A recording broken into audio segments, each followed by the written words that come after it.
AP రాష్ట్ర రాజకీయాల్లో మరోసారి తీవ్ర ఉద్రిక్తత. ప్రభుత్వం విపక్షం మధ్య పోరు రోడ్డుపైకి వచ్చిందా? గుంటూరు బయలుదేరిన వైఎస్ఆర్సీపీ కీలక నేత మాజీ మంత్రి అంబటి రాంబాబు ప్రయాణాన్ని పోలీసులు అడ్డుకోవడం రాజకీయంగా పెను దుమారాన్ని రేపింది. కాన్వాయ్ నిబంధనల పేరుతో అంబటి వాహనం వెనుక 3 వాహనాల కంటే ఎక్కువ ఉండకూడదంటూ అభ్యంతరం చెప్పిన పోలీసులు వెంటనే వెనక వస్తున్న వాహనాలను ఒక్కటిగా నిలిపివేశారు.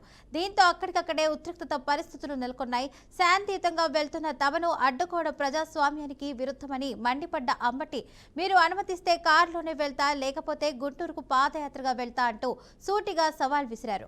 18 రోజుల రిమాండ్ అనంతరం కూడా ఇదేనా ప్రభుత్వ వైఖరి అంటూ ప్రశ్నిస్తూ కూటమి ప్రభుత్వ తీరుపై ఘాటు విమర్శలు చేశారు. గుంటూరు ప్రయాణం ఒక సాధారణ రాజకీయ పర్యటన లేదా విపక్షాలపై కొనసాగుతున్న కట్టడి రాజకీయమా?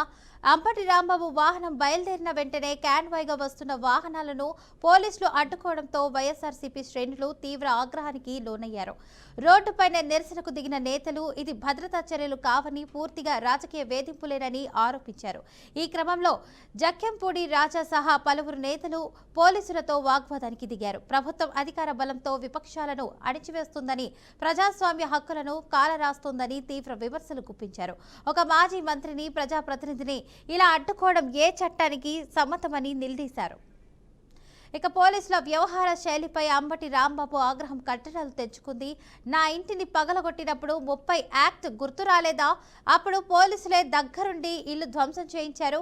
ఆ రోజు ఏమైంది? 30 యాక్ట్ అంటూ తీవ్రంగా ప్రశ్నించారు. ఇప్పుడు మాత్రం శాంతియుతంగా గుంటూరుకు వెళ్తుంటే నిబంధనలు, చట్టాలు గుర్తొస్తున్నాయా అంటూ నిలదీశారు. రాష్ట్రంలో పరిస్థితులు రోజురోజుకి దిగజారుతున్నాయని, ప్రజలంతా ఈ దాష్టీకాన్ని అయితే గమనిస్తున్నారని హెచ్చరించారు. ఇంతకన్నా మమ్మల్ని ఇంకేమి ఇబ్బంది పెట్టగలరు అంటూ ప్రభుత్వంపై ధ్వజమెత్తారు. కారులో వెళ్లేందుకు అనుమతి ఇవ్వకపోతే గుంటూరుకు పాదయాత్రగా బయలుదేరతానంటూ అంబటి స్పష్టమైన హెచ్చరిక చేశారు. ఇది ఒక వ్యక్తి ప్రయాణానికి సంబంధించిన అంశం కాదని, విపక్షాల హక్కులపై జరుగుతున్న దాడిగా వైఎస్ఆర్సీపీ అభివర్ణిస్తుంది. కూటమి ప్రభుత్వం అధికార మదంతో వ్యవహరిస్తోందని, పోలీసులను రాజకీయ ఆయుధంగా మార్చుకుంటుందన్న ఆరోపణలు మరింత బలపడుతున్నాయి.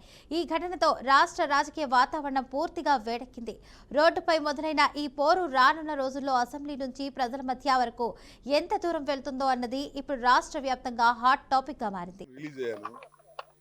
ఇంటికి వెళ్తున్నాను, ఇంటికి వెళ్తే నా వెంట 10 మంది వస్తారు. నేను పొలిటీషియన్.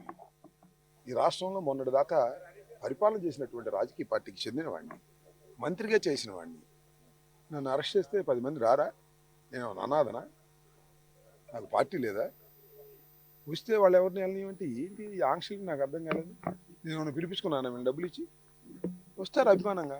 అయ్యో రాంబాబు గారు లోపల పెట్టాను వస్తారు. వస్తే వాళ్ళు ఎవరిని రానివ్వు, ఎవరిని మీతో ఫాలో అవ్వనివ్వంటే ఏంటిది? అరాచకం ఏంటి?